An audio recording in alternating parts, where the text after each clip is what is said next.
All right, we're just waiting for Emily to be able to get this up on the live stream. Sarah Fox, are you here with us?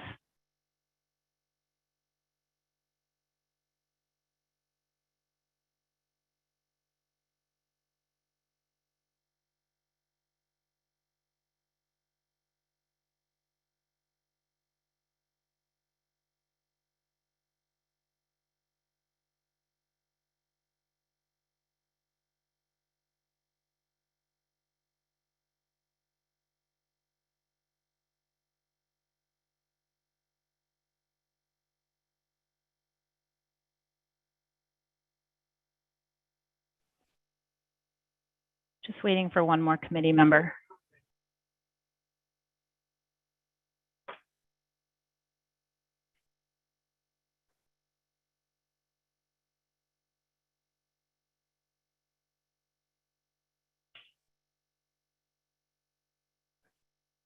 Mm-hmm.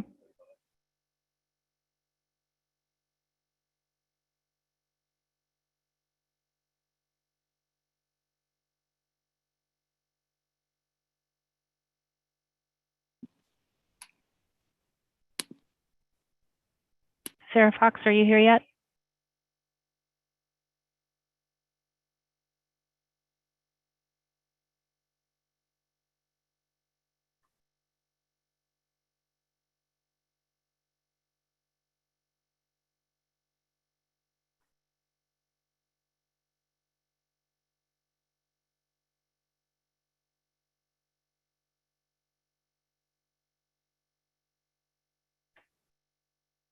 Hmm?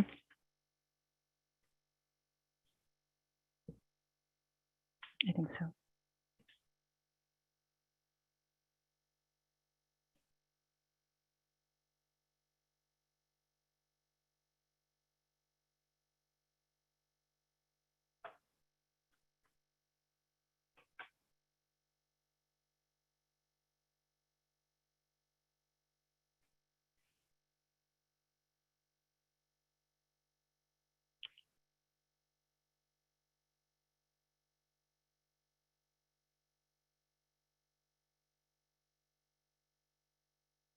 Okay, I think we're going to go ahead and get started.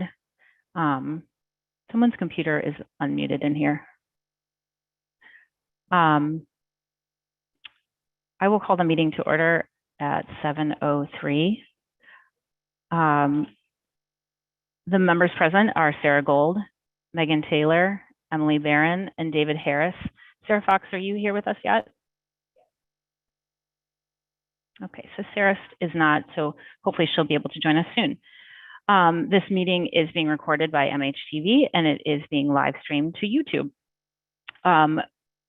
Just as a little kind of preface to this evening, we just wanted to alert everyone to the fact that earlier today, the board of the Department of Elementary and Secondary Education granted the Education Commissioner the authority to mandate masks to all K-12 school buildings throughout the state. As it is currently proposed, this mandate will remain in place until October 1st. This is a mandate and it must be followed in our district buildings. While we are sure this is a relief for some on this call, it is probably upsetting for others. Dr. Bucky will be talking more about this in his presentation this evening. We have a packed agenda for both tonight as well as Thursday. So we have a few requests for the public joining us this evening. In case everyone isn't aware, we amended our agenda for Thursday and added the K-3 third grade schedule. Tonight, our agenda is focused on Dr. Bucky's update for back to school. These are both incredibly important topics, and hearing from people is important as well. For this reason, we are going to ask that people keep their public comment to topics that are on the agenda each night. We also will ask that people keep their public comment to 3 minutes or less in length, as stipulated by our public comment policy. This will allow us to hear from everyone who wants to comment, but will also keep our meeting on schedule as we work to understand everything going on in our district. Emily will be helping keep track of the time for each of the public comments. In order to be courteous to the professionals we have joining us within their hiring process, if there's still a long list of people in public comment around 8 o'clock, I will ask that we pause and approve the hiring of these two professionals. If needed, we can then resume the public comment. Finally, in the true spirit of Gary Spease, we will ask that if someone has already made the point that you want to make, know that you can simply take your hand down or state that you agree with the points made by so-and-so without having to make them again. With that, I will ask anyone who wants to participate in public comment to use the raise hand function, and I will call on you. Please remember to state your full name and address for our record. Sarah, glad to see you. Sarah Fox has joined our meeting. All right, Jessica Shott, go ahead. Hi, Jessica Shott, 3 Oak Circle. So I'm speaking tonight because last week I emailed the school committee and the administration in regards to the proposed schedule for this school year. The morning recess had been done away with. And while I completely understand the core curriculum requirements of 5 hours a day, I'm really still concerned that morning recess has only been promised through the first trimester. The perspective of which I'm about to explain comes from a dual certification in elementary and special education. And at one point in my career, I held licensure in 42 states. Morning recess needs to stay intact for the entire school year for these 3 reasons. Research, and there is a lot of it, shows that kids in grades K through 3 benefit from 2 recesses a day.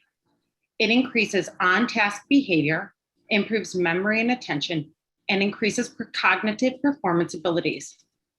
Secondly, our special education children, those with ADD, ADHD, autism spectrum disorder, executive functioning, behavioral impairment, sensory issues, and children with many more disabilities will be significantly impacted by this schedule change.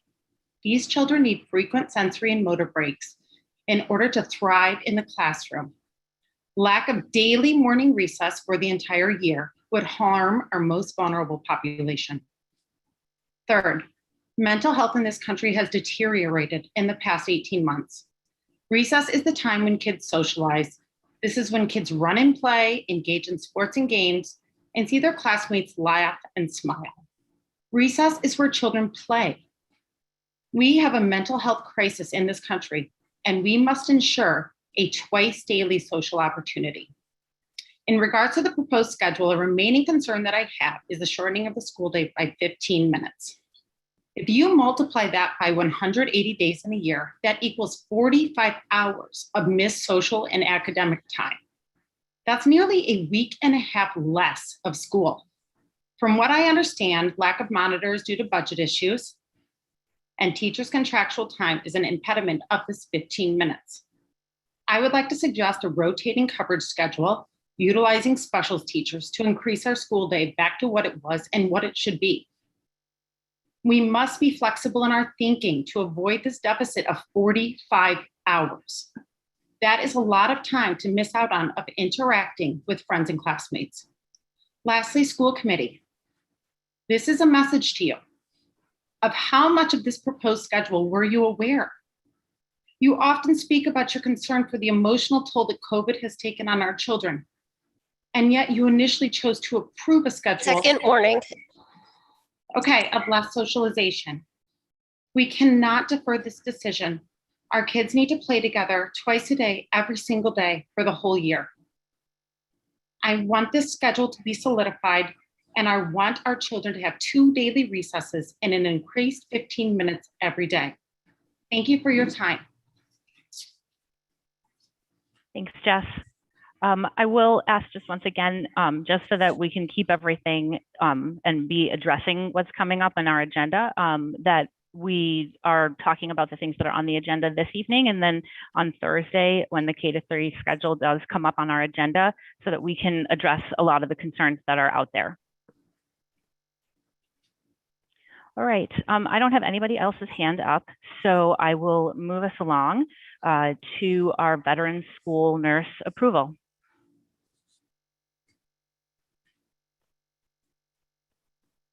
John, sorry. People hear me with the thumbs up because we were having some technical difficulties. Thank you, Dan. Sarah Fox, can you hear me?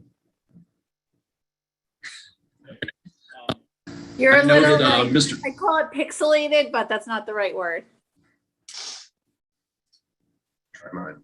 Do you say the picture is pixelated, Sarah? I think she's saying yours. No, I said your voice sounded pixelated, but that wasn't the right word. Is it coming through clearer now? It's still really choppy, unfortunately. You may want to Yeah. unplug your headphone and plug it back in again and see if that might do something, sir. I'm sorry to interrupt. If I just use the computer instead of the headphone?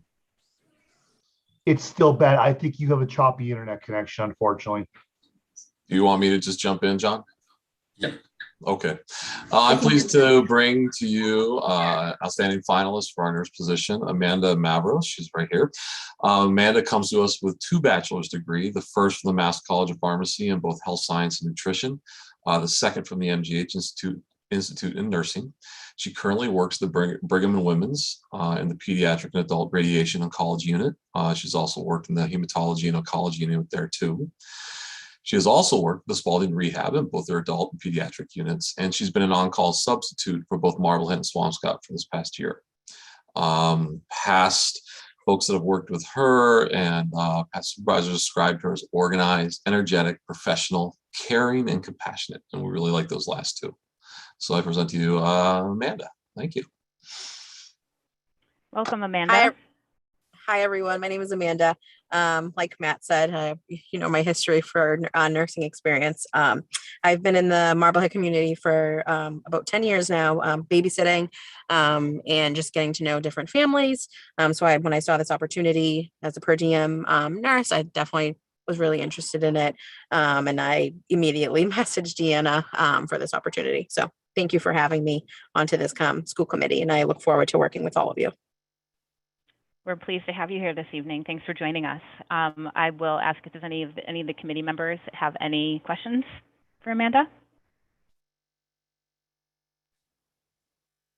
I think your resume speaks for itself. The institutions that you worked at are definitely top notch, and we're happy to have you. Thank you. Couldn't agree more. All right, well, if there's no other questions, then I will ask for a motion to approve Amanda Mavros as the nurse for the Veterans School position. So moved. Megan moved. Second. Emily second. All right, I will roll call. Sarah Gold, yes. Megan Taylor. Yes. David Harris. Yes.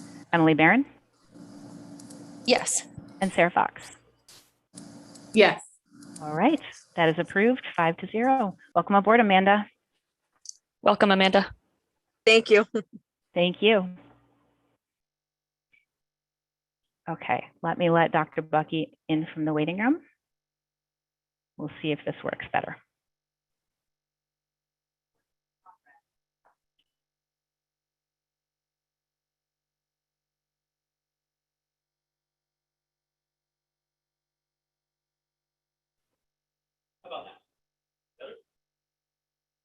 Can anyone hear Dr. Bucky?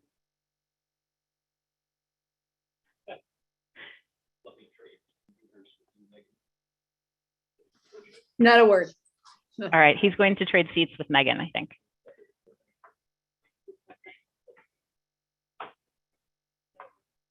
You go over to his seat.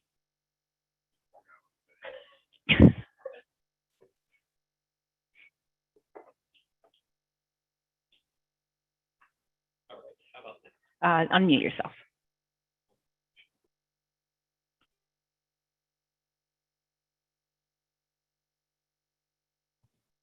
You're still muted, sir.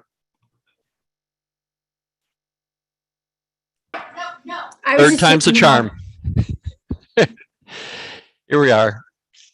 So we have recommended a long-term sub nurse with Evelyn opening this fall. We needed to have coverage for a nurse position there. The state has really expanded their COVID testing program, which we will hear more about later. And so we are recommending Joseph Griffin for your consideration as the long-term sub and the COVID testing coordinator. So Joseph is here with us this evening. If he would like to say a few words before the committee has any questions for him. Joseph, welcome. Are you here with us?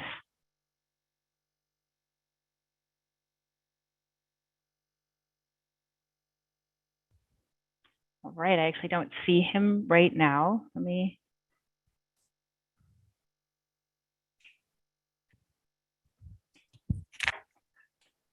I don't think he's with us at the moment. Okay. How would the committee like to proceed on this?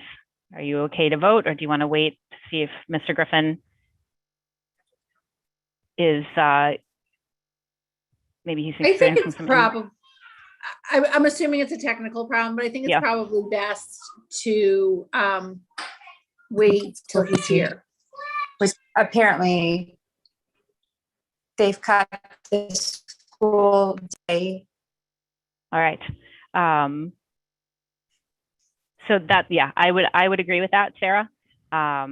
So we will just wait and Move it to the Thursday agenda. yeah, yep. Or if Mr. Griffin is able to come back on, we can absolutely swing back to him on this agenda as well. Okay. All right, let me find my agenda. Can I have my notebook? Can I have my All stuff? right. Dr. Bucky, that brings us back to you for the event that I'm sure everyone is waiting for this evening, the Back to School COVID Preparedness Plan. Take it away. So I'm going to have to go old school because my computer. Okay. Be able to share my screen.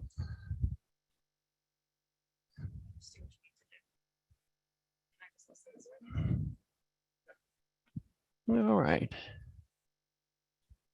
What a difference a day makes.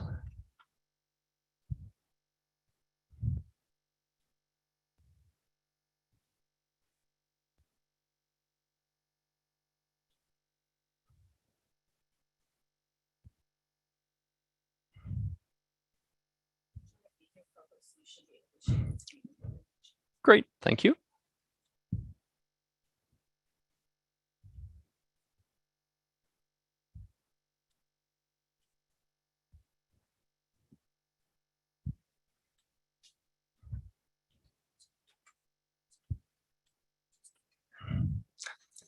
So that computer is totally out of service. So I think that people have access to the materials in the materials packet online. Yeah, that would be great. If you could share your screen.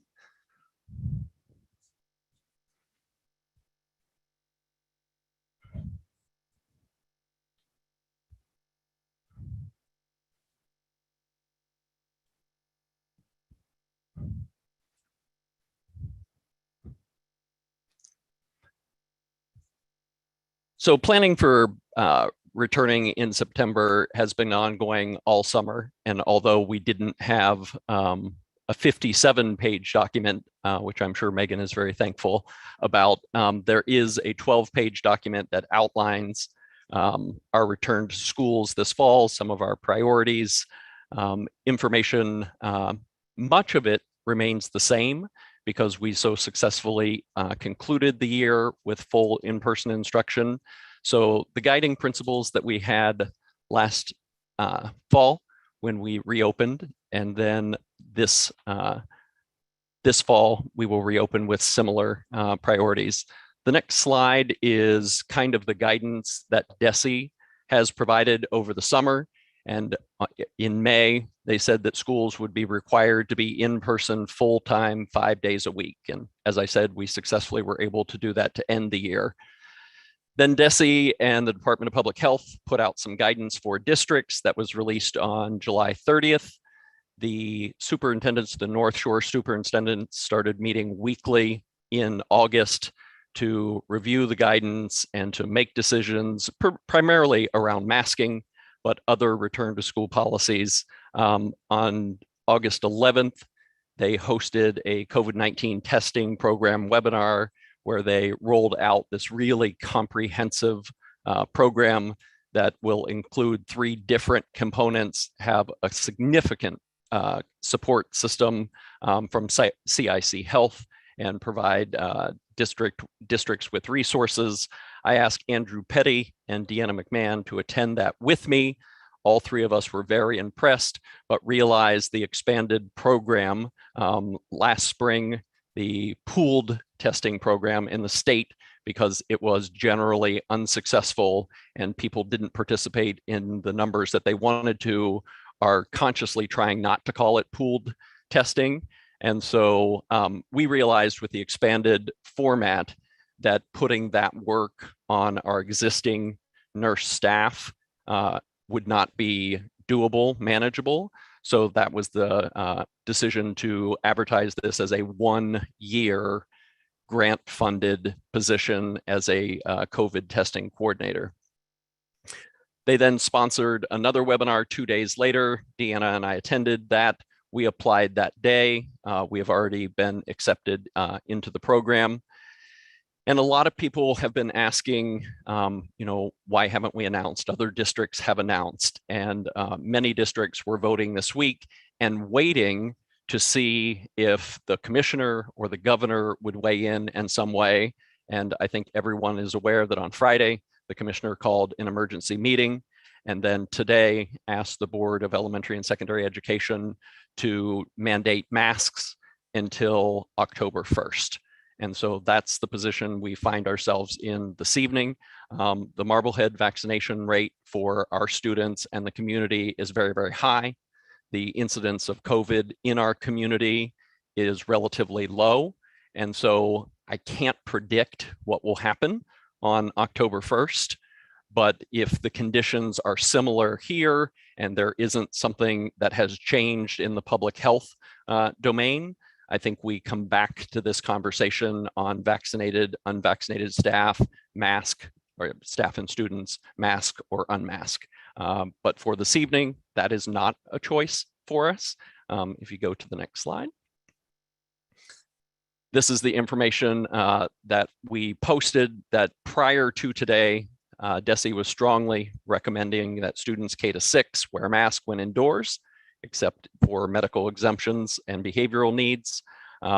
Masks are not needed outdoors and may be removed while eating. Similar, strongly recommend for unvaccinated staff and students in grades 7 to 12.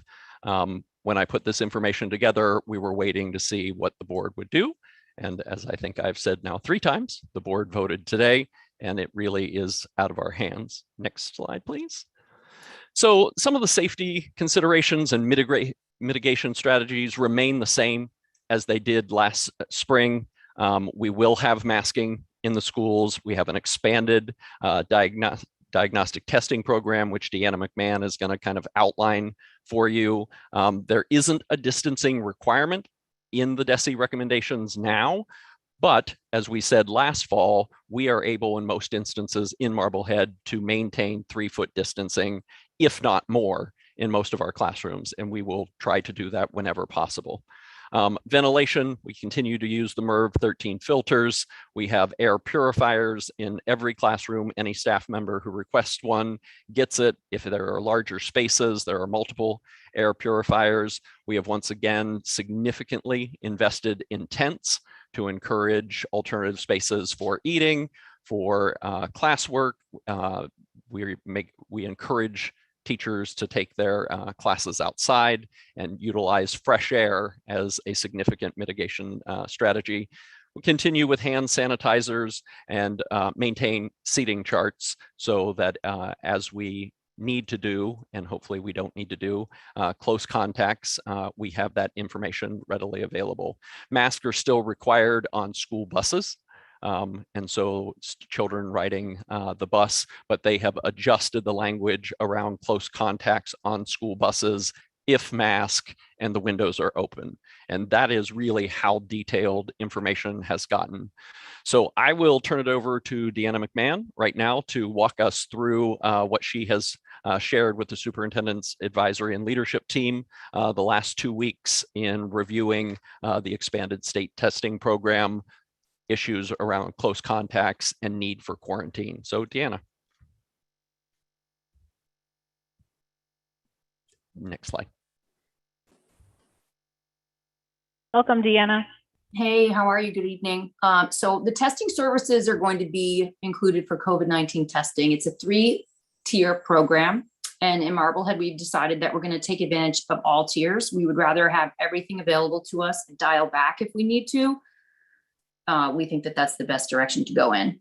So in these 3 tiers, symptomatic testing is clearly stated there. The first block, it's orange. For when individuals present symptoms while at school, individuals should not go to school if experiencing symptoms while at home.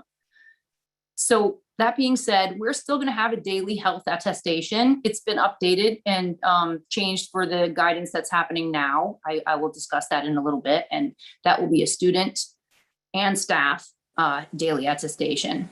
That first brief paragraph there means if you don't feel well and you're feeling ill, you shouldn't be coming to school.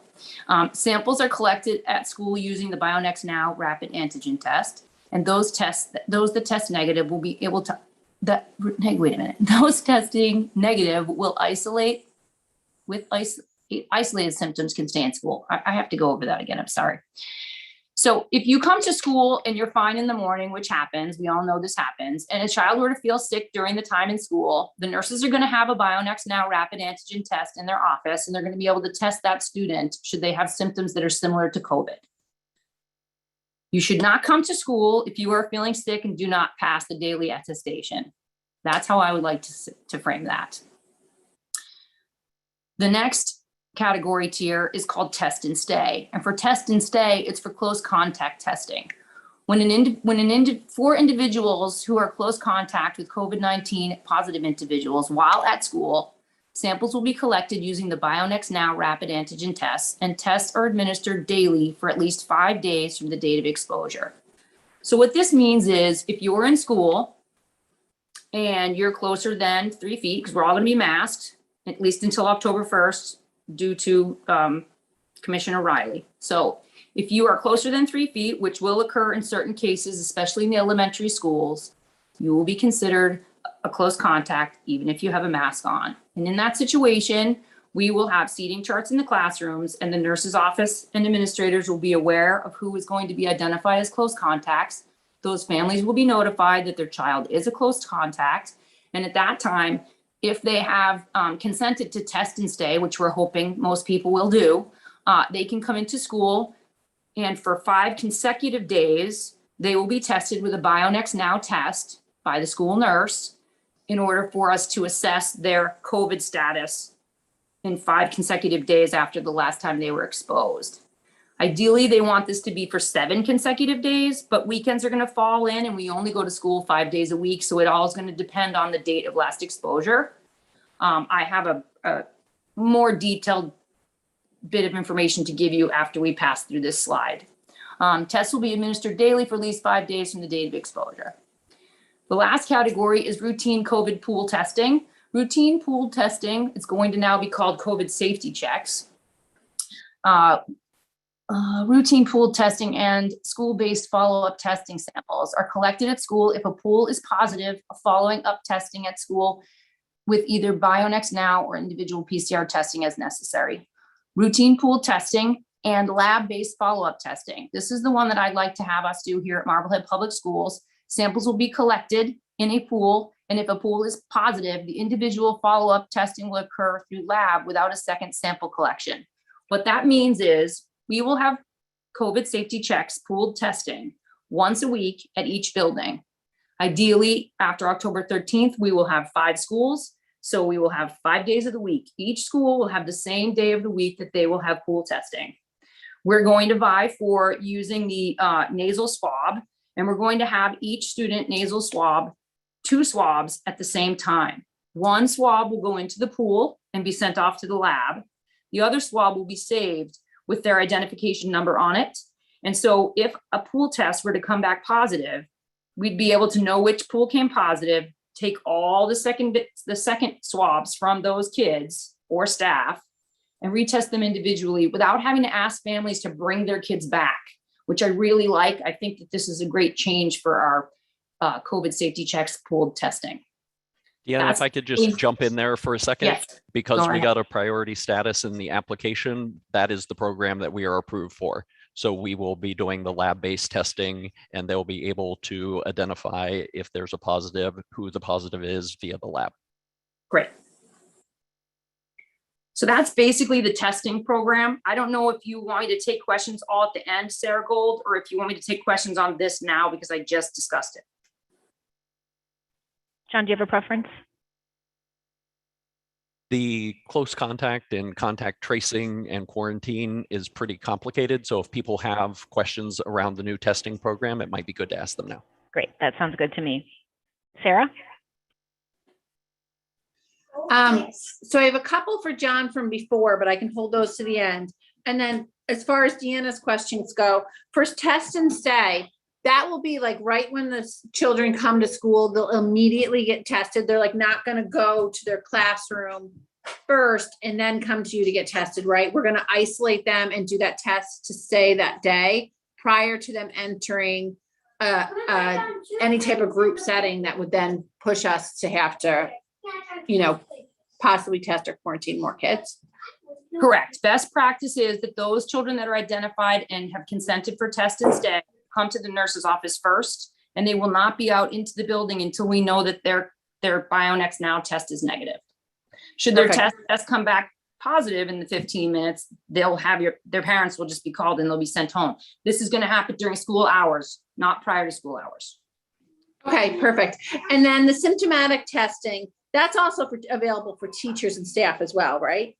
It is, but I don't want people to be confused. This is not symptomatic testing like you're symptomatic at home and you come in to get tested, because we're not going to be a testing site. This is symptomatic testing if you become ill during the school day, which we know. No, that makes sense. Okay. I just don't want families to get confused. We can't do that kind of volume. Yeah, but like if a teacher, you know, say mid-morning starts to feel a little off, they don't have to make it through the day and then go test at a site. They could also pop down to the office and get tested. Correct. During work hours, of course. Yes. Okay, perfect. Thank you. Okay, Megan has a question.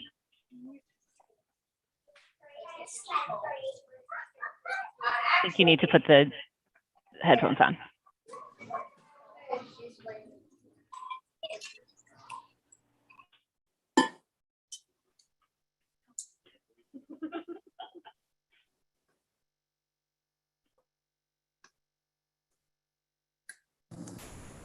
Can you hear me now? All right, thanks Deanna for this, I appreciate it. So just two quick questions. One is the consent process for the in-school testing, especially that's, you know, the symptomatic testing that you mentioned. What's the process for that? So the CIC is providing us with a link that's going to go out to everyone. That link also comes in several different languages. So when people sign up for consent on the link that's going to be sent out, they'll sign up for consent. And my understanding is they'll be able to choose the language that they need the consent in.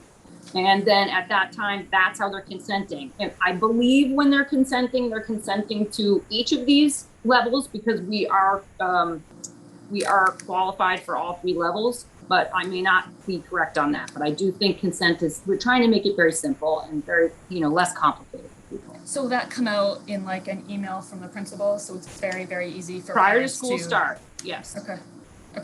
And if then I'm wrong, John can just add whatever he needs to add. Okay. And then with the COVID safety testing, or I'm not sure if I'm calling it the right thing, the previous pool test. Yeah, the pool testing the COVID before. safety check. Pool testing. Yes. Yes. What are some ideas to increase the participation in that, especially for the younger years where their vaccination isn't available yet? I would just hope that everybody would want to do it. I mean, we're trying to make it really simple. Ideally, it's going to be first thing in the morning. It's going to be taking place in the classrooms.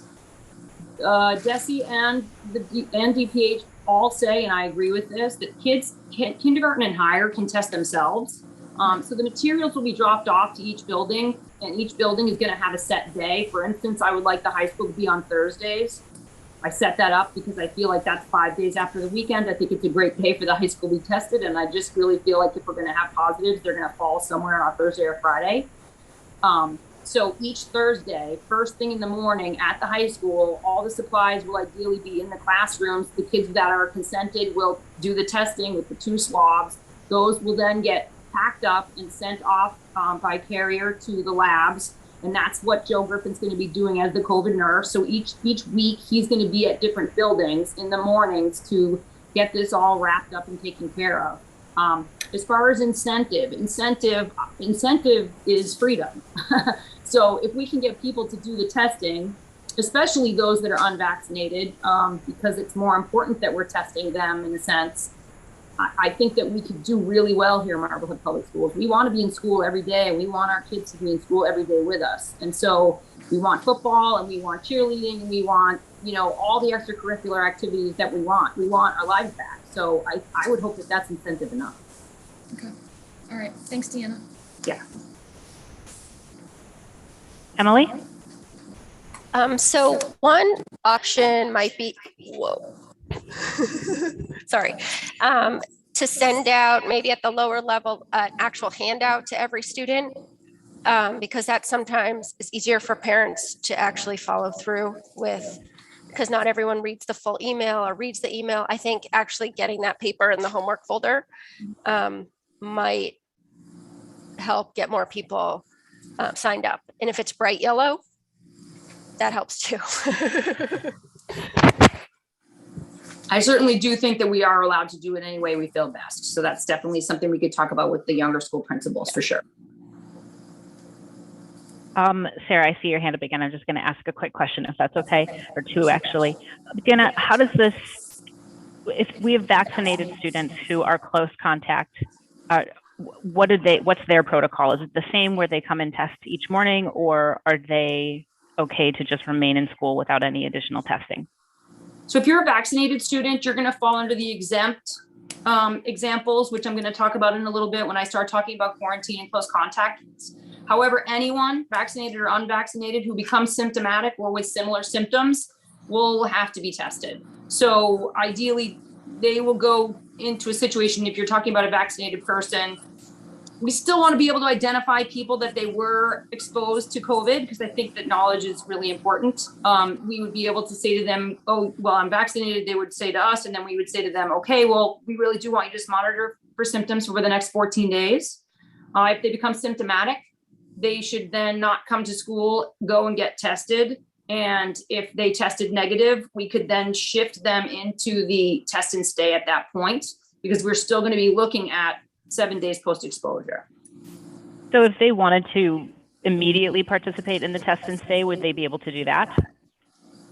I don't see why not. I mean, DESE says no, like they say they don't encourage it. DESE even went as far as to encourage that vaccinated people don't be part of the test and stay. However, with what happened in Provincetown, I don't know that that's our best decision, like that's our best choice. As a town, we can talk to Andrew Petty and the Board of Health and see what they think.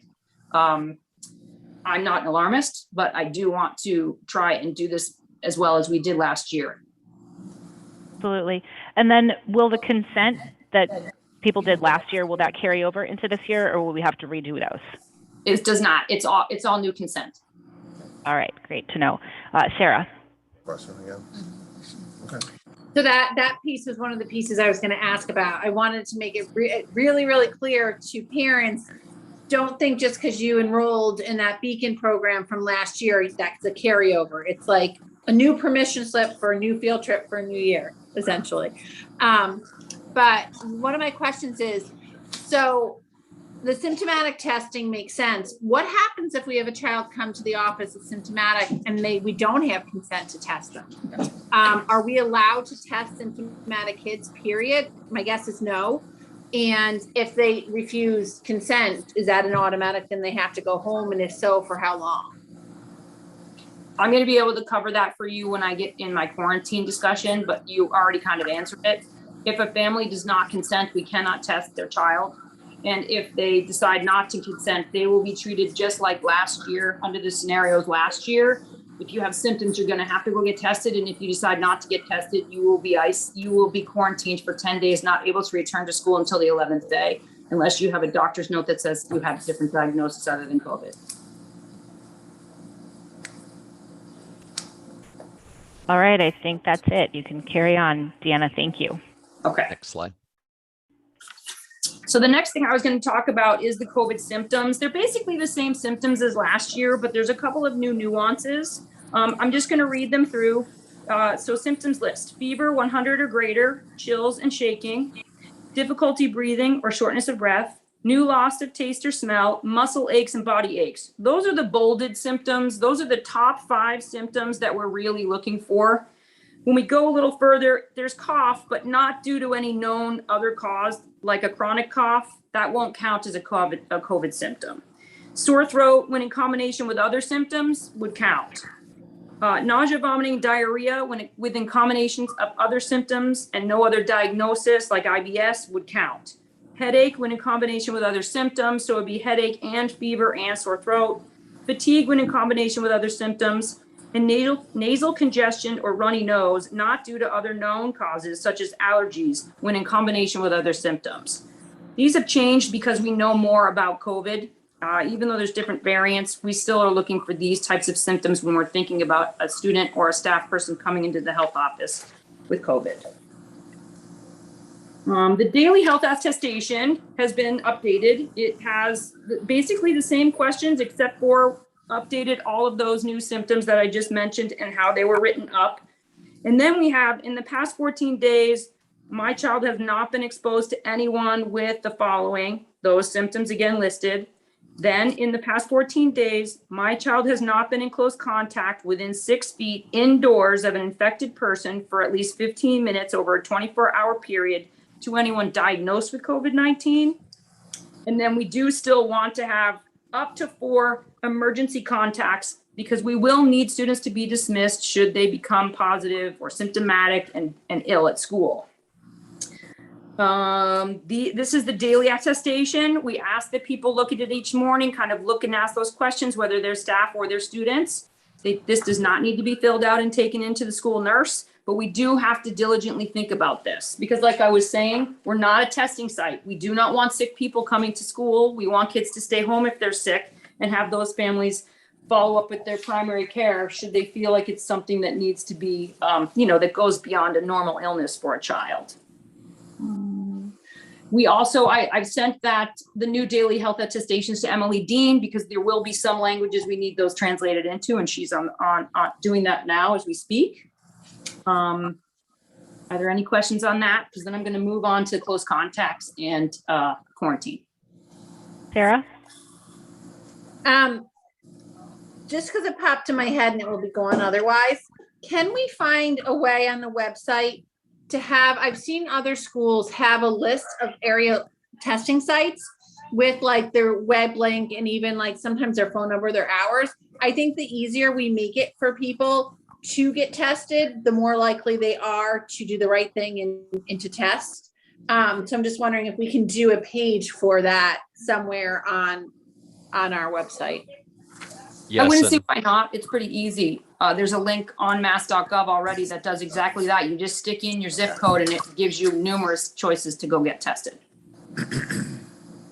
Okay.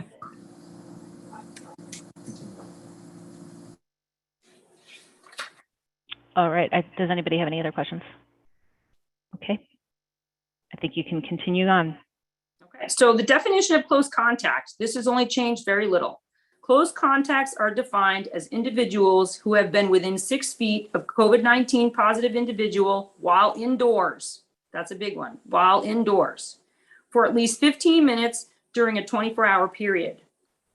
Please note at-risk exposure time begins 48 hours prior to symptom onset of the positive person or time of positive test if asymptomatic, and continues until the time that the COVID positive individual is in isolation.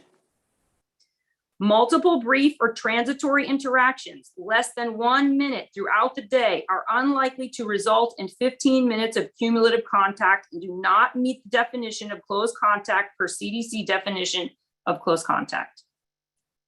Are there any questions about that? Go ahead. Okay, so close contact exemptions. Certain close contacts are exempt from testing or quarantine response protocols as long as they remain asymptomatic. So everyone in the exemption has to remain completely asymptomatic to still fall under the exemption. The exemptions are as follows. Asymptomatic, fully vaccinated close contacts. If you are a fully vaccinated staff person, a fully vaccinated student, and you have been identified as a close contact, if you are fully vaccinated and asymptomatic, you do not need to do test and stay. You do not need to quarantine. You do, however, need to be able to, assess your symptoms for 14 days from that last day of exposure. Because if you do become ill, and we know that there are breakthrough cases happening, that's when you need to not come to school, not come to work, go get tested and figure out what's happening with your health. The second exemption, classroom close contacts. Individuals who are exposed to COVID-19 positive individual in the classroom while both individuals were masked. So long as the individuals were spaced at least 3 feet apart, they are exempt and not considered a close contact. That is why I am encouraging that where space allows, we use 3 feet distancing at Marblehead Public Schools, because it will cut down on kids that need to be isolated, kids that need to test and stay, and kids that need to, it would be exposed. In the younger schools, I know that this is going to be an issue, but we'll be aware of the building, rooms, activities, all of those things will all be traced with who's in what group, who's sitting where, and what's happening at those times, so that we will be identifying those kids as close contacts, and hopefully they'll consent and we'll get them in test and stay. The third exemption is bus close contacts. Individuals on buses must be masked according to federal requirements. As such, individuals who are masked on buses with the windows open are not they'll be told that there was a positive on the bus, but they are not identified as close contacts. Again, we're going to want those people to also assess their symptoms for 14 days from last day of exposure. And then close contacts who have had COVID-19 within the past 90 days. If they have been exposed as a close contact, they are exempt. Exposure must occur within 90 days of their symptom onset. Individuals must also be fully recovered and symptom-free at this time.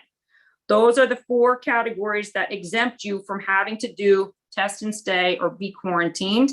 We will still notify families because they need to still look for symptoms 14 days past exposure. Any questions on that? Megan? Okay. Plugging in headphones, just a minute.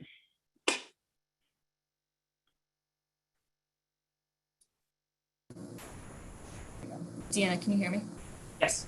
Okay. Is there a way to boil this all down so that it's easy for parents to understand? I mean, I know there's a lot of information here, but is there a way to have some type of summary or flow chart or something that's easily understood for parents so they know exactly what they need to do in a given situation? I wrote notes myself today. My notes are only for this, they're only 3 pages long. I told John that I would be sharing them. I can share them with you. I can share them with him. We can certainly put them up on the nurses virtual, we can share them. This is just, I'm looking at all this paper and I'm trying to dial it down to make it as simple as possible. So I can certainly do that. And I think I told you at the last reopening meeting, Jesse is supposed to create a flow chart. When they do, I'll take a look at it. If it looks good, we can use it. And if not, we can either dummy it down to make it simple. A lot of this, there's too many words in some of these things and it makes it very confusing. So that's why I'm trying to carve it as simple as I can. Yeah, no, I appreciate that. I just think, my head's spinning I'm not sure how I'm going to remember it all. So I think if we want everyone to know exactly what to do, there's a way. And that is what we did last year. Last year we had I created 5 steps of what to expect. When we would end up having people in these situations, the nurses had all this stuff and we just sent it in the emails to the parents. We went over it all with them because I want them to not be lost in the woods. I want them to be able to understand it. The more that we can get everyone to understand, I think the better we're going to do. Right. And I guess I'm just thinking off the top of my head too, but maybe this is something that we can make sure we address in each open house as well, like really go through this. Again, just so parents hear it again and can ask questions if necessary. Of course. And I think that the nurses are very open to taking phone calls and emails from parents about all of this. Oh yeah. We're absolutely. in the same place and not in the same place all at the same time. Right. Okay. Thank you. Yeah. I don't think we have any other questions right now. Okay, so this is the protocols. This is, if you think that made you dizzy, this is going to make you dizzier. Here we go. So testing and quarantine response protocols. Protocol A, pretty simple. Individuals who test positive.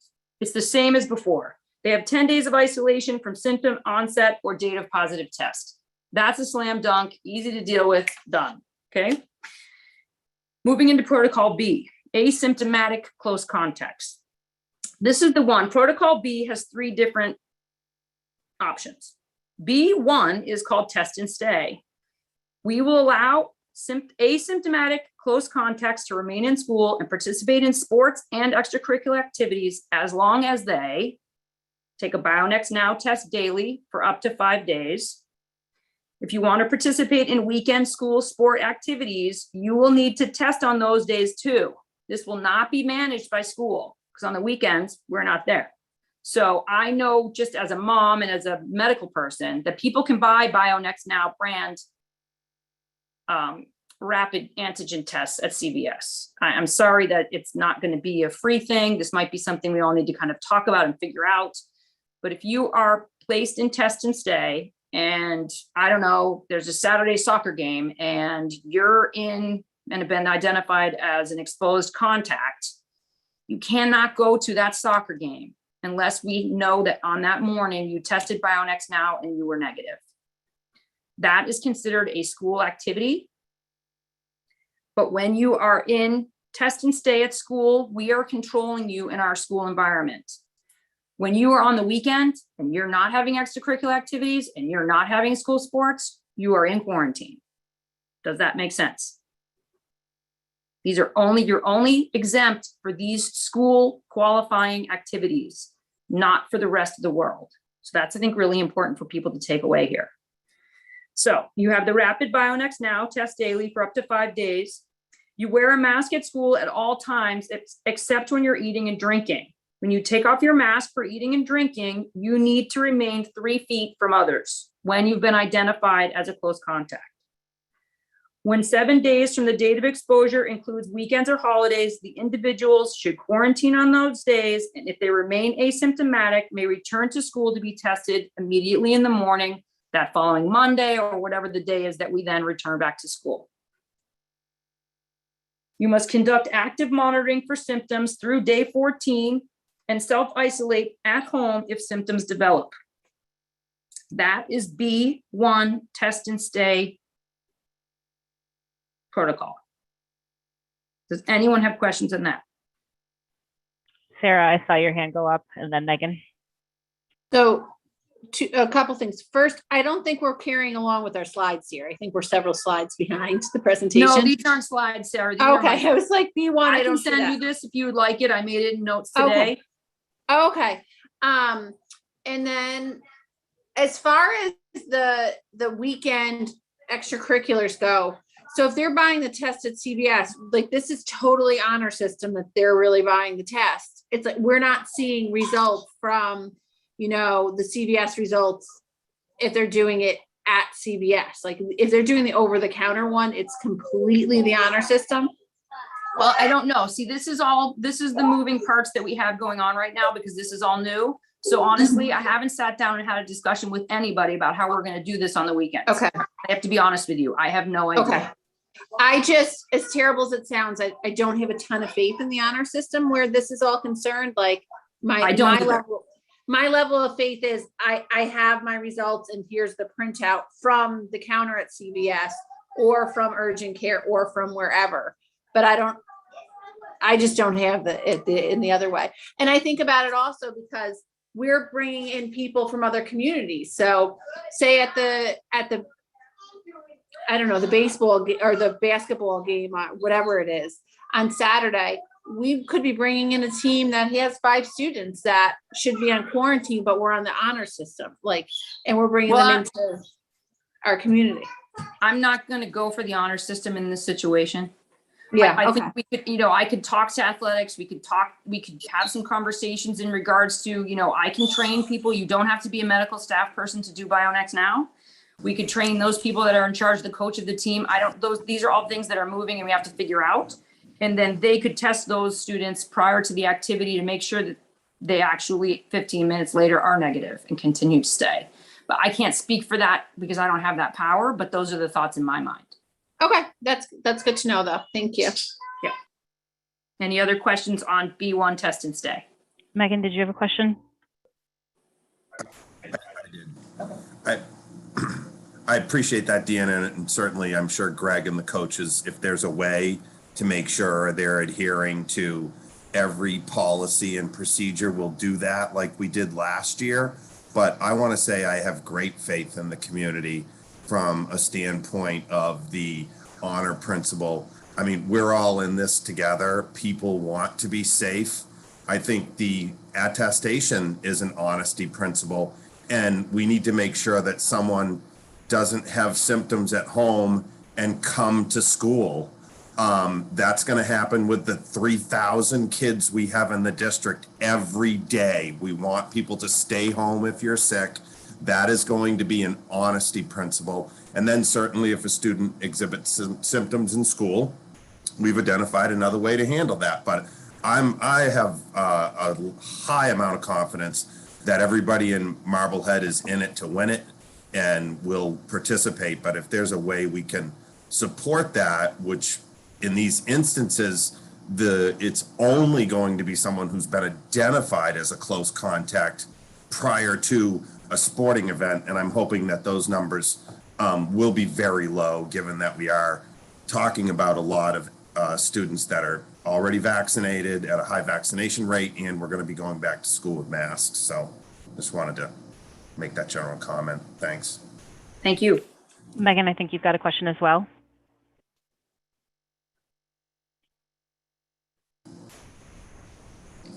Yeah, the only thing I wanted to add to it, and Deanna, I appreciate that, you know, the athletics piece probably still has some moving parts to it. But can I just ask John if maybe Greg and Deanna can come back to us sometime relatively soon on what the plan is for athletics? And if there's something we need to do, for example, if we need to make sure that there are those rapid tests, you know, available for coaches and athletes, then let's look at what it will take for us to do that. But if they can come back with a recommendation, that would be great. Cool. Thank you. Just really quick, someone has their hand up and our public comment section was at the beginning, so I apologize. Okay, so moving on then to B2 is so we're still on protocol B, asymptomatic close contacts. Section B2 is traditional asymptomatic close contact. Individuals who have not chosen to participate in test and stay. If you are an individual whose family has decided not to participate in test and stay, you will quarantine for 7 days from last exposure. Just like last year, you will not come to school, you will not go to activities, you will quarantine for 7 days from last exposure. If you remain asymptomatic, you may test on day 5 or later, and with a negative result may be released from quarantine on day 8. You will also conduct active monitoring for symptoms through day 14 and self-isolate should symptoms develop. That's pretty straightforward. That's the traditional way that people could test out of quarantine early last year, as long as they remained asymptomatic. Any questions there?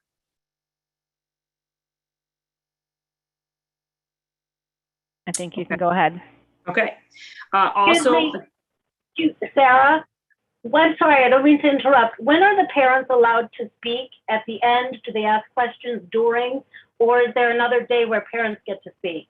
So the public comment section was at the beginning of our meeting. We will have another public comment section at the beginning of Thursday's meeting as well. Thank you very much. I appreciate it. So again, still protocol B, asymptomatic close contacts. Section B3 is no testing. Alternate protocol for those who choose not to test. Quarantine is at least 10 days from last day of exposure. Same thing as last year. Remain asymptomatic and you may return to school and activities on day 11. You are to conduct active monitoring for your symptoms through day 14 and self-isolate if symptoms develop. That is basically protocol B, which is asymptomatic close contacts. The third category is symptomatic individuals. They call that protocol C. It only has 2 sections. C1, return to school post symptoms with a test. The duration is dependent on the symptoms resolution. You may return to school after you have received a negative PCR test, or so long as the individual is not a close contact, if a medical professional makes an alternative diagnosis for COVID-like symptoms, the individual may use a written medical recommendation in lieu of a PCR test to return to school. They also must have improvement in symptoms before they return to school. They must also have been without a fever for at least 24 hours without using any fever-reducing medications to return to school.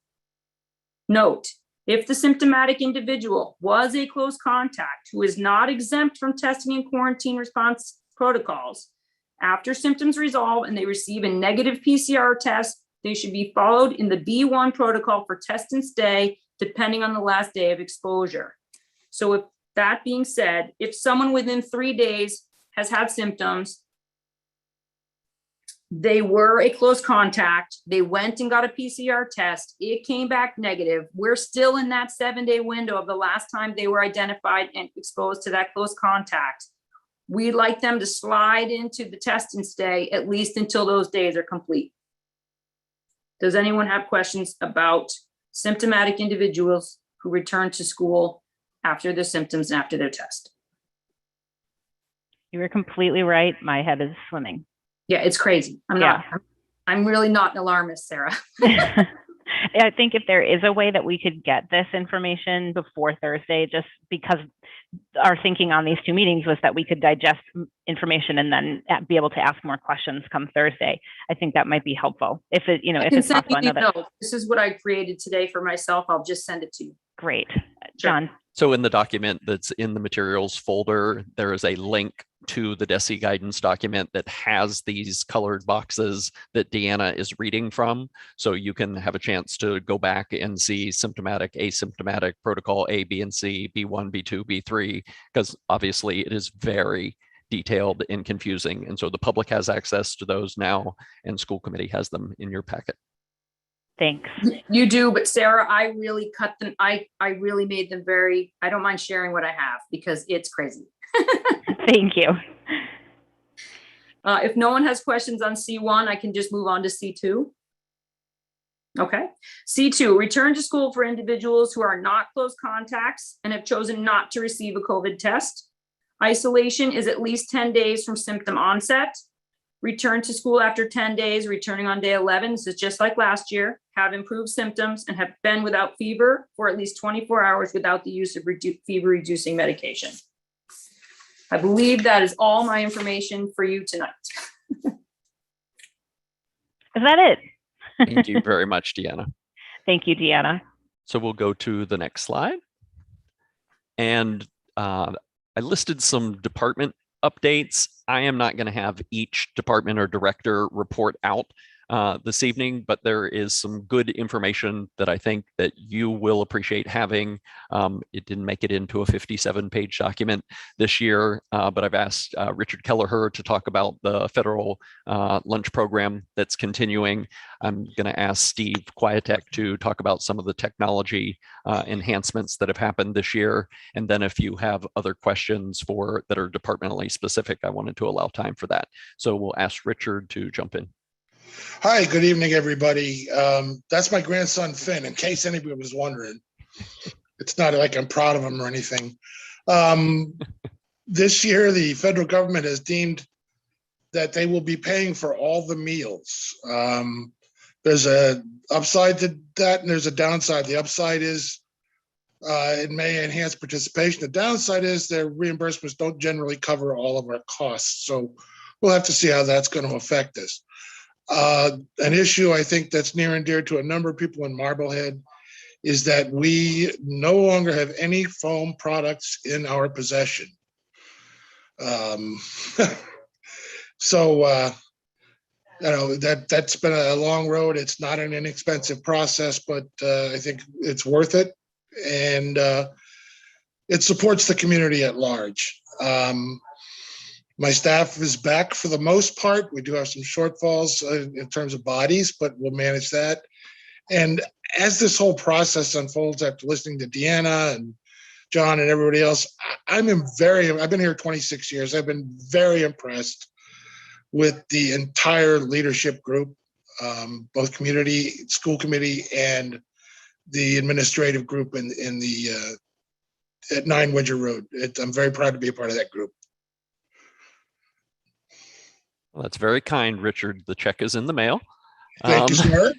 Stephen Quietek has a lot to celebrate in terms of advancements in technology. It's last year at this time, our woes were in technology. And so I think it's worth celebrating all that he has been able to accomplish. So Stephen. Thanks, Dr. Bucky. Our tech team has been working hard this summer. We've been able to accomplish many upgrades and updates this summer. We've increased our internet bandwidth to a 2 gigabit fiber internet connection for the district. We've purchased a new firewall, allowing for the increased internet speed to go along with the new fiber internet. We've been adding more Wi-Fi in all of our buildings. We've probably completed the high school to about 95% of what the 3-to-1 Wi-Fi plan will be for us going forward. We've had an upgrade for our phone systems. We've upgraded our district office, the village school, the high school. We're planning to move forward with the vets and the Glover schools next. We are waiting on some additional equipment to be delivered, but some delays have happened, and we're expecting all that equipment to arrive over the next few weeks. Our Brown School is going to be a wonderful new school, and it was just connected with the new fiber yesterday, and we activated the internet connection to the building today. Besides the needed hardware upgrades we've been working on, we've also deployed a new website, and just today started using our new Blackboard notification system. So a lot of good new technology for our district. Thank you, Stephen. I'm sure it's not lost on anyone that the superintendent had technology trouble to start the meeting this evening. So it's nice to be able to pivot back and to celebrate the advances in technology that we've had. Next slide, please. So I'll open it up that if individual committee members have questions for me or any of the directors, Mr. Griffin has joined us. His technology troubles are over, so we can circle back to hiring of the long-term sub nurse and COVID coordinator. Wonderful. Q&A. All right, yeah, I think we'll stick with this and then we'll circle back to the nurse piece. Megan, I see your hand up. You're gonna put headphones on.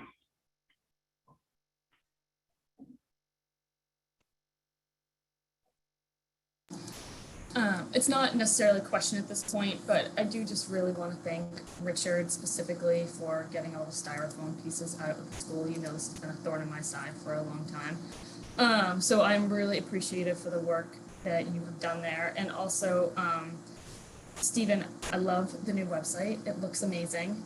But that in conjunction with everything else you've been working on, I know you've been working really hard at the Brown School, and there's so much great availability, I guess is the best word I can think of, at the Brown School. I think the students there are going to have some really great experiences. So, you know, and all the issues that we talked about with our remote learning and hybrid learning last year, you know, I know you've taken that and really run with it. So just, you know, great work, guys. Thank you so much. The summer's been short and you've worked really hard, so we just appreciate it. I mean, not that everyone hasn't worked hard, but those two are the ones who spoke. So thank you. Any other questions? Sarah, I don't have you open my screen, but I'm going to guess that you've got a question. Always a safe guess. So my question's for Richard. I know that we're participating in the federal program for the lunches. What I'm wondering is, are we even able to, but are we going to also be having those a la carte items that are available? And I ask that because I know that's a big revenue driver.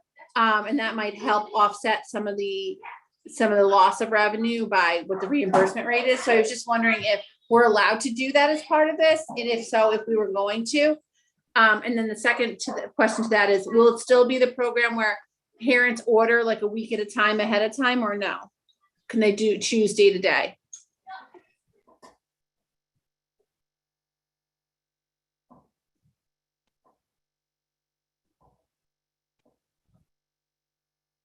Sarah, I can play the role of Richard on one piece of that, and that yes, a la carte options will be available for students. And we were talking about the revenue generating piece of that, as the reimbursement does not cover the cost of the quote unquote free lunch program.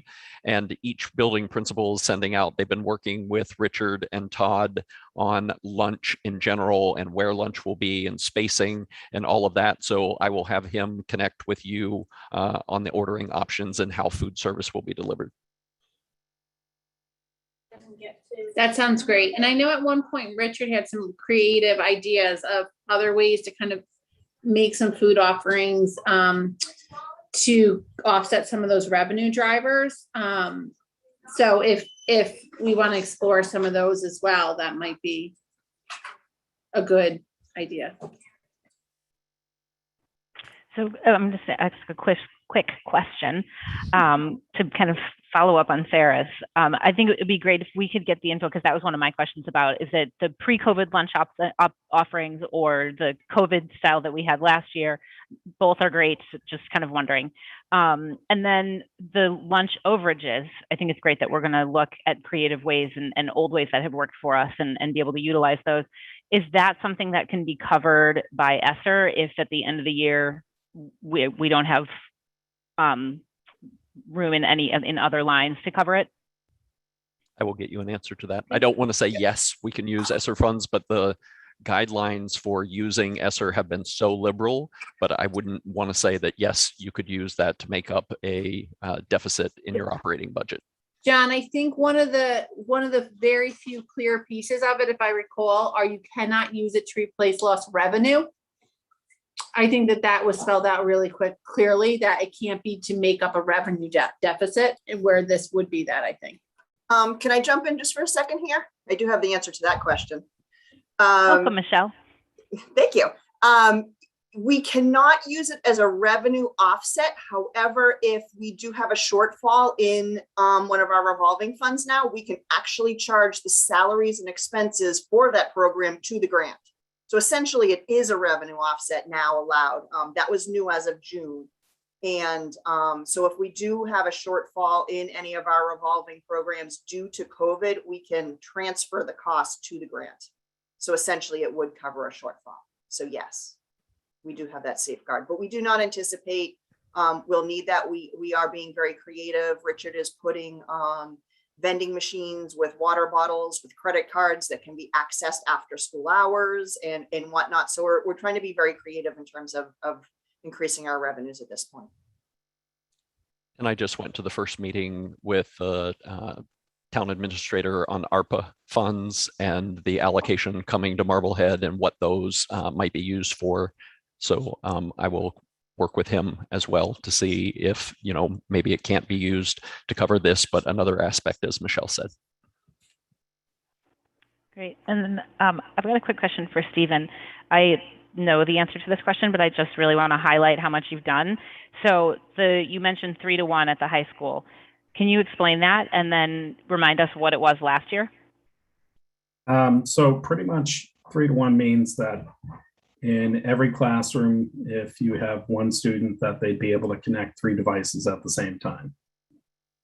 So if a student has a laptop, a cell phone, a tablet, and by some chance they want to use them all at the same time, that the infrastructure would be able to handle the traffic and the bandwidth for all of those devices. So we're very close. We're not quite there yet. Some of the equipment we're still waiting on, but it is arriving very soon. So we're getting close. That's great. And where were we at last year at this time, or when you came on? Probably less than 1 per student.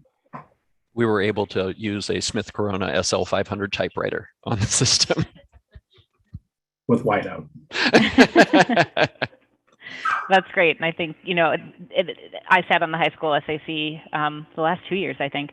And that was one of the things that the students regularly brought up, pre-COVID as well. So I think it's really great that we're addressing those types of things. And it's exciting for the students. I think it'll cause much less frustration on their side. So thank you. Thank you. Any other Sarah, questions? Is this a good time to ask? Because I still had notes here with questions from the beginning of the slideshow. Yep, go ahead and go back. So one of the notes was air purifiers. Any teacher who wants one has access to it. if there is a parent that really wants one in their child's class, can they make that request through Todd as well, that that specific classroom have one? Yes. Okay, and then everything we see coming out, it says K through 12 for masks. I'm assuming that what we'll convert that to is all of our students, seeing as we go beyond 12 and we start before K. But I just want to make that clarification. I think the mask mandate is applying to any student, but early childhood often has separate regulations. So I want to clarify for our youngest learners, but I think students in that receive services up to 22 would be included.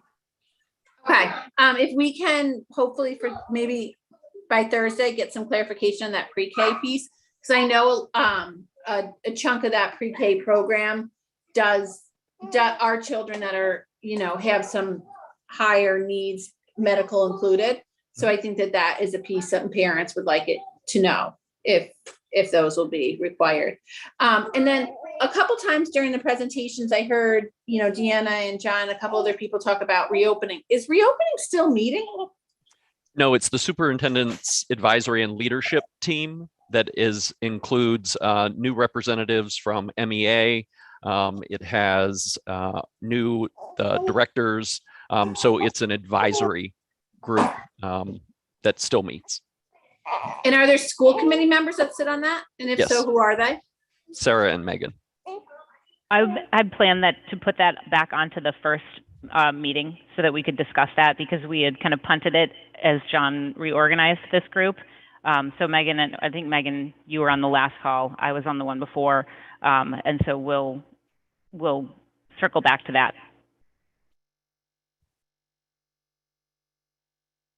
Anybody else have any questions? Megan, you've got the headphones on. Okay. John, on Sarah's question about the air purifiers, do you know around about how many air purifiers we have with any kind of ratio to classrooms? Ooh, that's a great question. Todd is on the call. My guess is he could, or Michelle through purchase orders, tell us how many we have ordered across the district and then do that calculus and get you that number for Thursday. But Todd or Michelle, if you know how many we have ordered to date. To date, we have ordered approximately 350. Okay. So the way we went about it is that if the rooms did not have windows, we automatically put air purifiers in them. We also installed registers to circulate the air through the HVAC systems. Any rooms that had windows, weather permitting, of course. Even in the winter, though, we did have a lot of windows open, but because that was a recommendation, we're going to be doing that again. You know, have fresh air is the best thing. So the rooms that have the windows, we open windows, we circulate air, but as John said, if anyone asks for one, they get one. You know, no questions asked. And we try to keep stock of some just in case, you know, someone asks for them.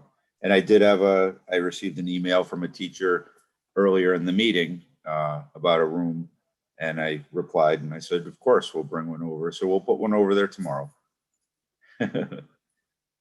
Great, thanks, Todd. We also have ordered for various rooms at the new Brown School, just in case people want them. I want to have them in case they need them. But that is also opening with entirely new system and MERV 13 filters already in place. Thank you, Todd. I knew you'd have the answer. So I have a question. As the parent of an incoming freshman, it's freshman orientation tomorrow. As far as I know, Commissioner Riley's sort of official mandate is coming at some point tomorrow. How are we handling that? So I went to some tours that they have been doing, building tours at the vets for the last month, and some people were masked and some people weren't. And so Principal Bauer reached out to me and before today's decision, and I said, you know, follow suit.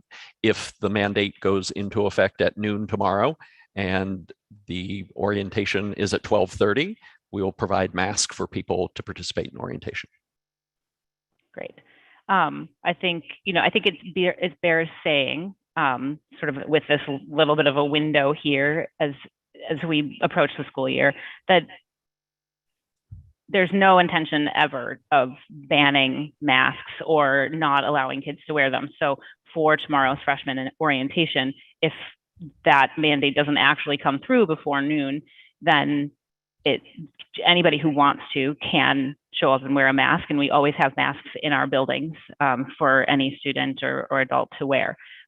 So, and I think it's one of these moving pieces where, hopefully we can get if Commissioner Riley's mandate does come through before 12 o'clock, maybe we can get a quick email out. Right. Or I don't even know if we could call freshman parents just to sort of give that heads up that that expectation has gone through and we will have to mask kids. I think that's an important point, that we want to normalize mask wearing because we have over 200 students who were fully remote last year who are coming back without a remote option, that are concerned about being in public spaces. And so we want those students to feel as comfortable in our schools. And so normalizing mask wearing for those students so that they don't feel that they're standing out. So we're sensitive to that, and we're already working with principals and teachers to make sure that we're doing outreach to those students coming back. The one that resonates with me is a student that was a kindergartner in March of 2020 is coming back this fall as a second grader. And that's a huge developmental jump. And to be back in a classroom when you were fully remote last year. So that is definitely on the radar for us. And I think speaking of the freshmen, if you were a freshman in 2020, you are now a junior, and that's also a huge developmental gap. So there, I think, it's sort of just highlights what a lot of students are going to be experiencing and dealing with. But I also think it bears saying that we have, I've heard it, I think it's a 94% vaccination rate at the high school. So that's amazing. So I think, as we all try to process through all of this information that's coming our way and what's safe and what isn't, and when masks are mandated and when we get to make our choices, that statistic to me is comforting and very helpful. Excuse me, Sarah, again, I'm sorry, this is Lori Whalen, I'm a parent. Hey, Lori, I can't allow people to just kind of pop in, because if I do it for you, I'd have to do it for everybody, and then I'd lose control of the meeting. So there will be an additional public comment at Thursday's meeting. Any other questions from the committee? Sarah, you're muted. Yeah, I had an injury right at the point that I had my question. Sorry, my injury's running away. And I'm regrouping. Oh, lunchtime. I think that this is a big question, particularly in the younger grades where we have no one vaccinated. How are we handling lunches? Because that is an unmasked time, obviously.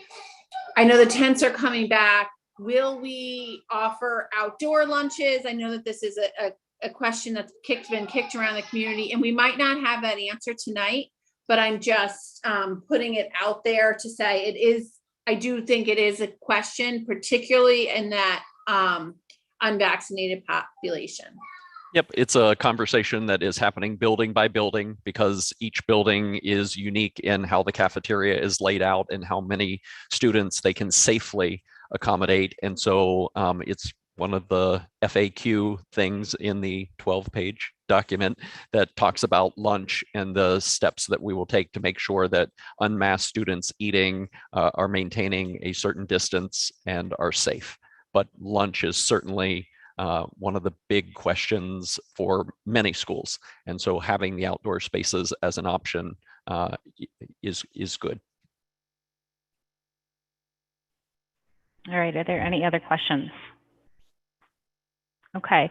I will just kind of, again, reiterate that our thinking with these meetings this week, and obviously some of the things have changed since we posted them last week, both for Marblehead Public Schools as well as at the state level. But our thinking was that we wanted a chance to be able to have this presentation, be able to, in the public comment at the beginning, hear some of the concerns of the community, hear and ask questions from Dr. Bucky and the administration, and then really have time to digest it and come back together on Thursday, be able to again hear from the community as they've had time to digest everything, so that we can make any decisions that we need to make, and so that everybody feels as good as they can possibly feel moving into the school year.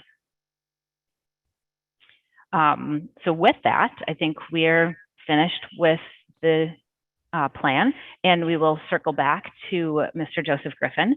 Hello, I'm glad that you were able to join us. Welcome. And Dr. Bucky, do you want to introduce him again, and then we'll give him a chance to say a couple words? Sure. You were provided his resume, cover letter, background and experience. He is certified as a school nurse. He'll be our long-term sub across the district, starting at Eveleth, because that building will be opening until October 13th. We have a nurse at every building. We are not down nurses.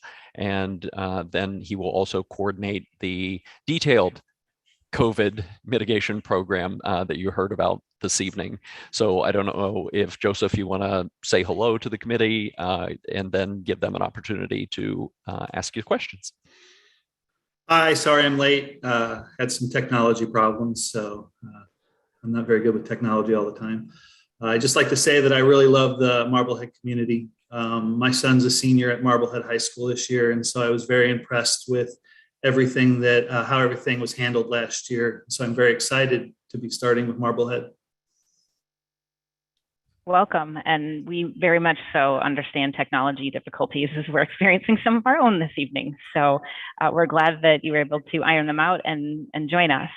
Does anybody from the committee have any questions for Mr. Griffin? All right, then I will ask for a motion to approve Mr. Griffin as the long-term sub nurse, as well as the COVID coordinator nurse.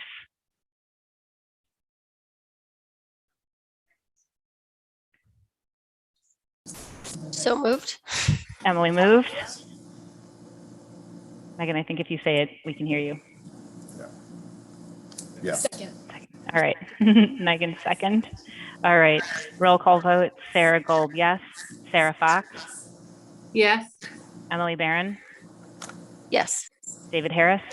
Yes. And Megan Taylor? Yes. All right, thank you. That is voted through 5-0. Mr. Griffin, welcome to the community, the Thank school you. community, since you already live in the larger community. Thank you. Thank you. All right, that leads us over to the bus fee update. And I'm going to turn it over to, I believe it's Michelle and Todd again. I will let you wrote us a memo, so I'll let you bring us up to speed on that and the public up to speed before we have any questions. Great, thank you.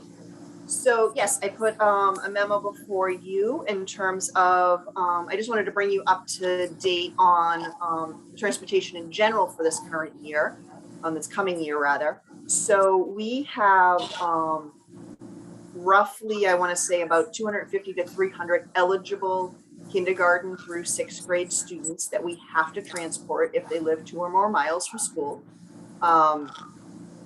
Not all of those students will be taking the bus, because currently we have roughly 200 seats on the bus with 2 buses that we will be running. We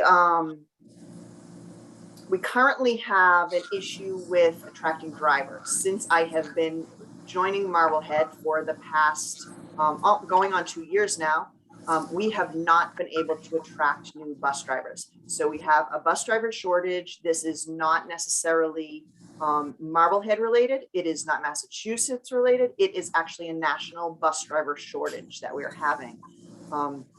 So right now we are transporting these students that we have to transport.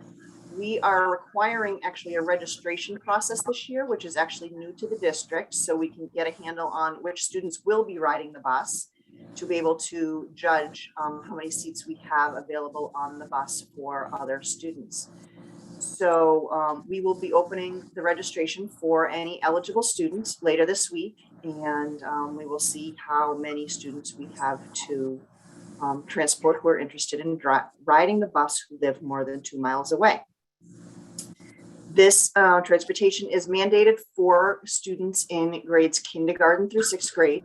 Currently, we do not transport any middle school or high school students.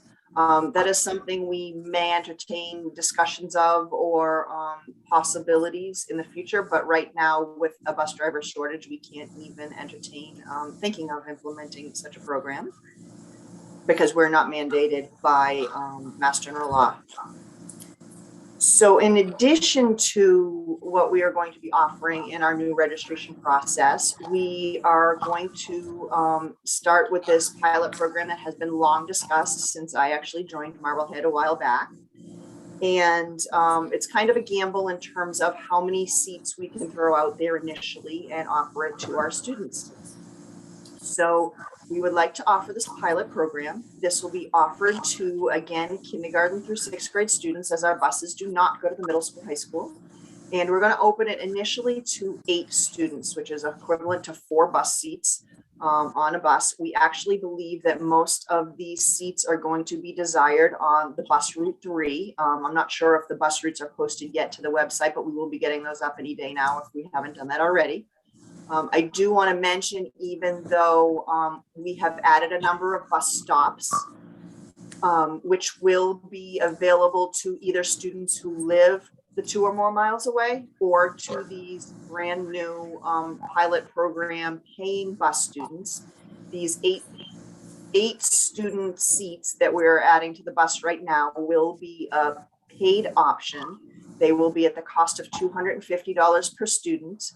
I did not yet set a family cap on that, but I was actually hoping to get some school committee feedback and see if we want to put a cap on that as well.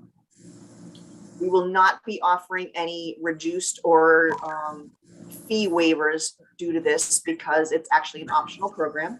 But we do want to pilot it and see if we're able to fill those 8 seats, which I am sure we will be able to. And then honestly, if the registration does not go as high as we anticipate, then we will open additional students to those paying families. So I have proposed that we open this registration, this optional pilot program registration on Friday. I think by the end of the day, Friday, if we were to open it at 9 a.m., which is what we were thinking, we'll be able to reach back out to the families by the end of the day and let them know if they're able to secure a seat. And it will be on a first come, first served basis. It will be through email, so we're able to track very adequately who was the first to respond. We have a general email set up. It's called transportation@marbleheadschools.org. And we can certainly do it that way. We are going to be, as Dr. Bucky mentioned earlier, operating under COVID protocols, which means that all students on a bus must be masked at all times. The windows must be opened, and we will also have assigned seats, and that will actually be determined by the drivers, and it will be basically who's first on the bus. They will seat towards the back of the bus so that students don't have to walk around other students to try to minimize any exposure. So we would like to offer this pilot program because it is actually a fee. School committee will need to vote the actual fee. I know we have talked about this pilot program at length.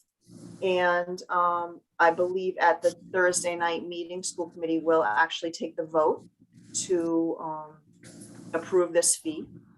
But we would like basically, to see if the school committee is on board to offer this program and to see if there are any questions in terms of it. I do want to mention that of the stops we have added, we did have to run those by the police department. We always have to get police department approval of any new stop. So we worked with our one of our drivers who was the most knowledgeable of all the Marblehead streets. And we got input from the police department, got approval of these new stops.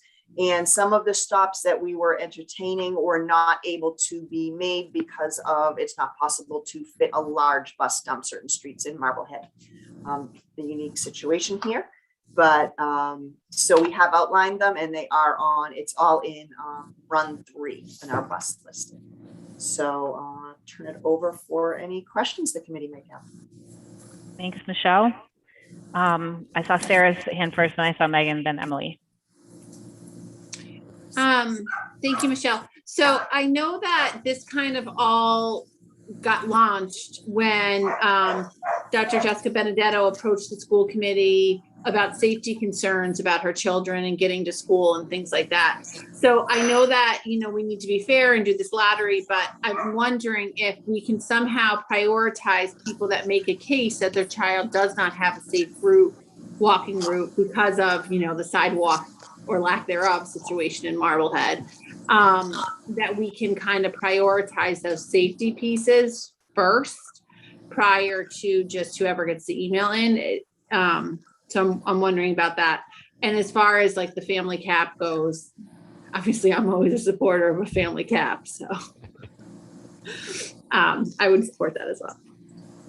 Yeah, I was trying to, Todd and I have tossed this about at length about trying to determine which are unsafe situations, which are not, unless we get feedback from the police department or some other input. It's really tough for us in the administrative office to determine what is unsafe and what is.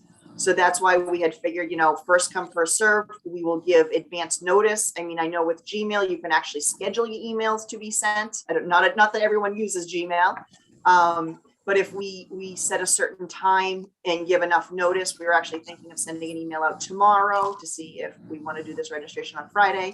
But if school committee feels strongly, you can certainly put it off till next week. But we are looking at the opening of school in just, 2 weeks away. So we certainly want to give families enough time to plan accordingly.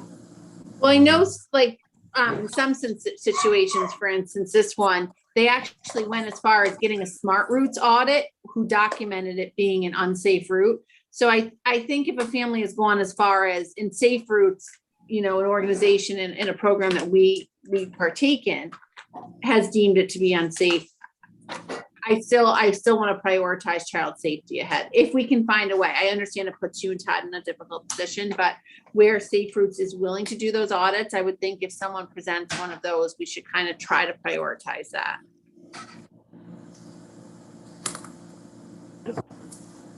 Yeah, Megan, go ahead. No, go ahead.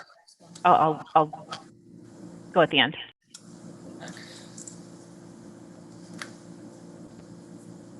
Michelle, can you hear me? Yes. You guys can. So Michelle, if there's more seats that open up because those people who are more than 2 miles don't come in at the anticipated rate, how do we alert parents who might want to be part of this program? Is it just you sign up now and first come first serve on the wait list as well? Like how? I'm sorry, I can't hear Megan's question.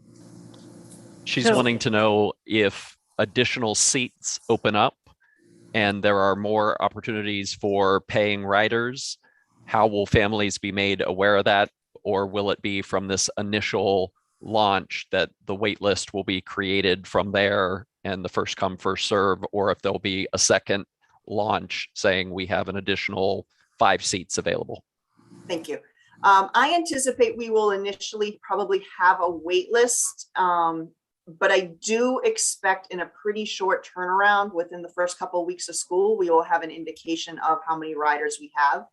So I think as we work through a wait list, and we can certainly include that in our email that's going out to all families, we would, if we have an opportunity, we will certainly welcome a second wave of registration and let families know that there are additional seats. I think this can be a very, very lucrative program for us as well as the families who are interested in busing. And, this could be limitless in some point. I mean, a lot of school districts do have optional busing, but right now with the driver shortage, it really, really ties our hands in terms of how large we can offer this program. Yeah, if I can jump in real quick, if we actually could get more drivers, and we are working on it almost every day, we have 4 large school buses, but we just don't have the people to put behind the wheel on them. So if we did have them, obviously we could open up many more seats. Yes, thank you, Todd, for adding that. And I mean, we currently are looking to hire part-time bus drivers, full-time bus drivers. If they want full-time with benefits, we will use them for custodial or maintenance in the off hours when they're not driving.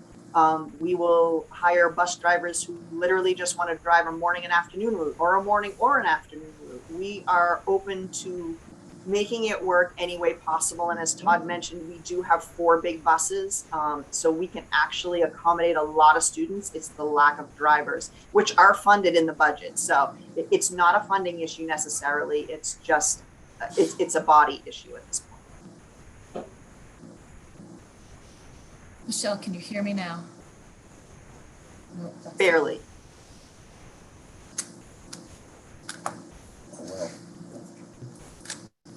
I think we need new microphones. Can you hear me now? I can't hear her. Yes. I can't hear her. Oh, I can hear you, Megan. all right, thanks, Todd. And then you mentioned you've got routes identified. You're gonna post those before sign up? Yes, we'll either send them out with sign up or post that, or post them. We'll have them posted to the brand new website. And they'll have the times associated with each pickup, right? Yes, we just need to confirm the school start times to make sure that they are what they truly will be next week. Or All week right, after, thank you, rather. Michelle. Thank you, Todd. You're welcome. Welcome. Emily? I just have a few questions. How many students historically who are 2 miles away take the bus? Do we know? In K through 6? That is a really difficult question, and Todd may have the answer to that, but typically we have not restricted it in previous years due to COVID and the school. fact that we only have drivers to run 2 large buses at this time. We've had to restrict it. Okay, so We ran approximately probably 120 students daily on average prior to COVID. okay, Yeah. but that was last with year, restrictions? that was prior to restrictions. Yeah.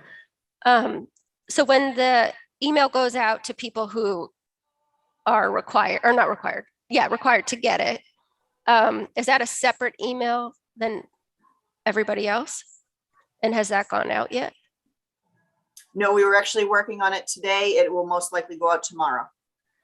Okay, so just since there's 250 people who are eligible, what if they all want to do it? Or is that like unprecedented? Well, if I'll jump in here. If that happens, then we would lose our head custodian at the new Brown School, and I would be forced to put him on a bus In the morning or in the afternoon too? Okay. Here's the biggest thing.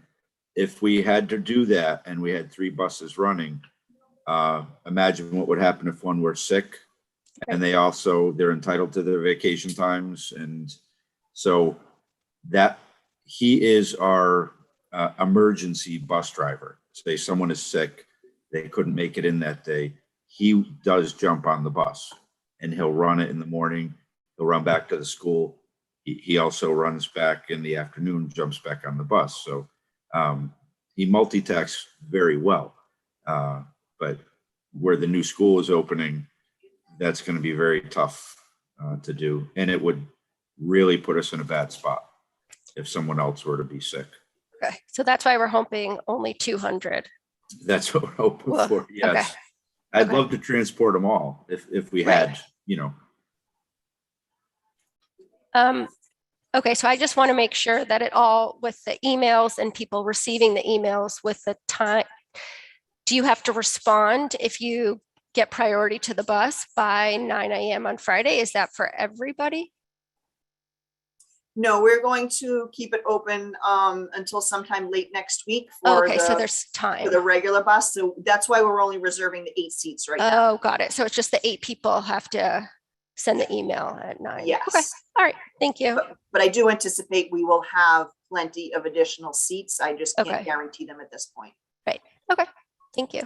So Sarah, before you say your next question, I just want to say that I think one of the big reasons that we put this on tonight and then aren't voting it till on Thursday is to give time to kind of smooth out any of the questions or concerns that might come up. So I think, Sarah, your concern with the areas that maybe aren't as safe as some of the other areas, maybe, you know, you could circle with Michelle after, you know, tomorrow and try to get that smoothed out and work with Michelle to see if there isn't a better way to make that work. So I will turn it over to you.